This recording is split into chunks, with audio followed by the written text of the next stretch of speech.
Victory day के बाद आखिरकार रूस ने बहुत बड़ा हमला कर दिया है। जानेंगे क्या अब यहाँ पर लड़ाई और भी ज़्यादा आगे बढ़ने वाली है। तो वहीं दूसरी तरफ राफा में फ़लस्तीनियों के खिलाफ एक मुस्लिम देश तैनात कर रहा है मिलिशिया सेना। क्या इजराइल के साथ मिलकर लड़ेगा? जानेंगे क्या है मामला। जियोपॉलिटिक्स में बहुत कुछ चल रहा है, हमेशा की तरह जानने को मिलेगा बहुत कुछ। आइए जानते हैं इन खबरों को विस्तार से। इजराइल की सेना ने गाजा में हमास के आखिरी बचे गढ़ राफा में आखिर अभियान शुरू कर दिया है, अमेरिका के सारी चीजों को अनसुना करते हुए। और ये जो जगह है राफा, इस जगह पे 10 लाख से ज्यादा फ़लस्तीनी लोग रह रहे हैं। यूएन समेत पश्चिमी देशों ने चेतावनी दी है कि देखो राफा में अगर कोई भी अभियान फ़लस्तीनियों के लिए अगर मुश्किल साबित होगा तो ये आफत यहाँ खत्म नहीं होगी। हालांकि आपको बता दें फ़लस्तीनियों के ऊपर भी ये आफत खत्म नहीं हो रही है। अब इजराइल का एक पड़ोसी मुस्लिम देश फ़लस्तीनियों के खिलाफ सेना तैनात कर रहा है और इजराइल और गाजा से लगे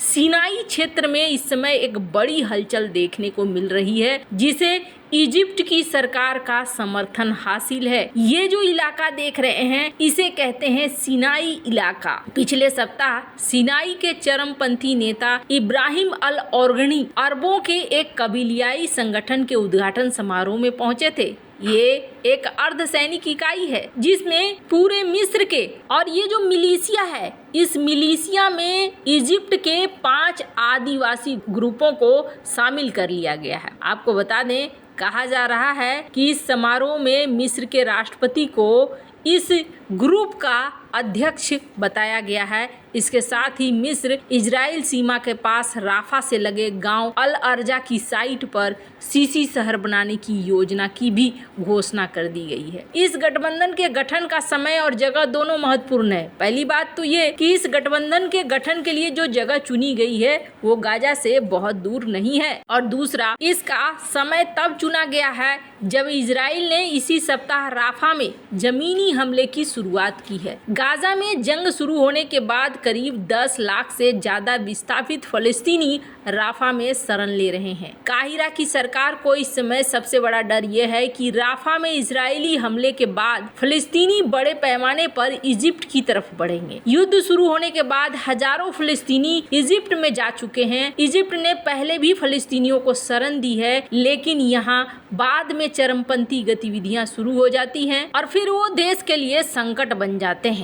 मिस्र के साथ ये समस्या है कि वो राफा में इजरायली सैन्य अभियान को रोक नहीं सकता है, जिसका मतलब है कि सिनाई की ओर आने वाले हजारों लाखों की भीड़ से निपटना होगा। मिस्र ने पहले ही इसके लिए काफी उपाय किए हैं, जिसमें गाजा पट्टी के साथ सीमा पर बाड़ लगाना और सुरक्षा कड़ी करने के साथ गाजा के भीतर कैंप के लिए समर्थन और धन जुटाना शामिल है। इसके बाद भी बड़े पैमाने पर विस्थापितों के पहुंचने की आशंका बनी हुई है। ऐसी स्थिति में इजिप्ट विस्थापित फ़लस्तीनियों की सीमा के साथ लगे क्षेत्र में हाई सिक्योरिटी में अलग थलग रखने की योजना बना रहा है। वैसे मिस्र की दिक्कत खत्म नहीं होने वाली है। जैसे जैसे ये हालात बढ़ेंगे वैसे वैसे स्थितियां और भी ज्यादा खतरनाक होंगी। हालांकि अभी बहुत सारा घटनाक्रम यहाँ होना बाकी है, ये तो समझ में आ ही रहा है। जहाँ एक तरफ ये सब कुछ चल रहा है तो वहीं दूसरी तरफ 9 मई को रूस ने विक्ट्री डे मनाया था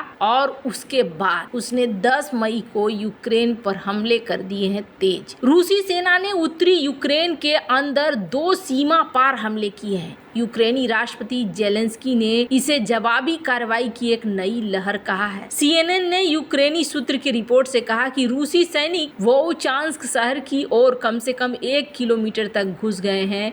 रूस ने 10 किलोमीटर अंदर जाकर एक बफर जोन बनाया है ताकि युद्ध के दौरान रूसी इलाकों को सुरक्षित रखा जा सके। कहा जा रहा है वोचांस्क शहर से 75 किलोमीटर दूर क्रास्ने गांव में भी 5 किलोमीटर तक सेना घुस आई है। 4 रूसी बटालियन के करीब 2000 सैनिकों ने हमला बोला है। हालांकि क्रास्ने में हुए हमले की ज्यादा जानकारी सामने नहीं आई है। रूस ने यूक्रेन के उत्तर पूर्व शहर वोचांस्क पर तोप के गोले और रॉकेट से हमला करने के साथ ही कई कंट्रोल्ड हमले किए हैं। ये जानकारी अधिकारियों ने दी है। क्षेत्रीय गवर्नर ओलेह सिनिहुवो ने कहा है कि रात के समय गोलाबारी से खार्किव क्षेत्र में और रूसी सीमा से 5 किलोमीटर से कम दूरी पर स्थित वोचांस को निशाना बनाया गया है। इस हमले के बाद अधिकारियों ने लगभग 3000 लोगों को वहां से निकालने की प्रक्रिया शुरू की है। यूक्रेन के रक्षा मंत्रालय का कहना है कि सुबह सुबह रूसी सेना ने इस इलाके पर हमला किया है।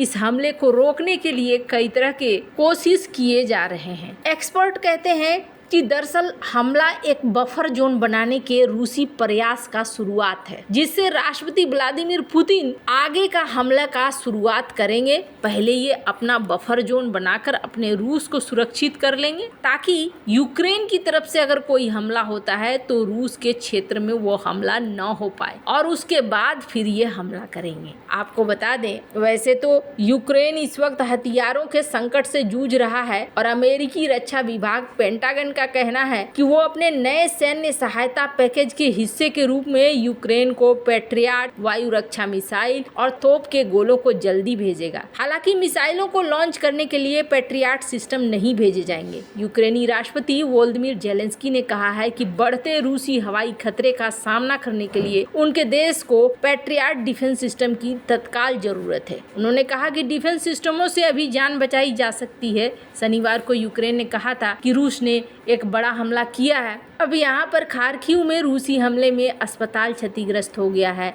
ऊर्जा मंत्री का कहना है कि हमारे बिजली के स्रोतों पर हमला किया जा रहा है, जिससे बिजली की सप्लाई रुक रही है। यूक्रेन ने सीमा पार 2 रूसी तेल रिफाइनरियों पर हमले का भी दावा किया। रूसी क्षेत्र के फुटेज से ऐसा लगता है जैसे कोई बड़ा विस्फोट हुआ है। हालांकि स्थानीय अधिकारियों ने कोई बड़ी क्षति से इनकार कर दिया है। रूसी अधिकारियों ने शनिवार को कहा कि उन्होंने रूसी क्षेत्र में करीब 68 यूक्रेनी ड्रोन को मार गिराया। दोनों एक दूसरे पर हमला कर रहे हैं, पर ये अगर बहुत लंबा चलता चला गया तो फिर बहुत बड़ी मुसीबत बन जाएगी। इसलिए मुसीबत बन जाएगी क्योंकि अमेरिका कई तरह के हथियार भेज रहा है, लेकिन अमेरिका के कई हथियार फेल भी हो रहे हैं। यूक्रेन में रूसी इलेक्ट्रॉनिक वारफेयर सिस्टम एक्टिव है और इस सिस्टम ने सटीक हमला करने में माहिर एक अमेरिकी हथियार को कबाड़ बना दिया है। ये हथियार अब यूक्रेन के किसी काम का नहीं है। इस बात का खुलासा खुद अमेरिकी रक्षा विभाग ने किया। इनका कहना है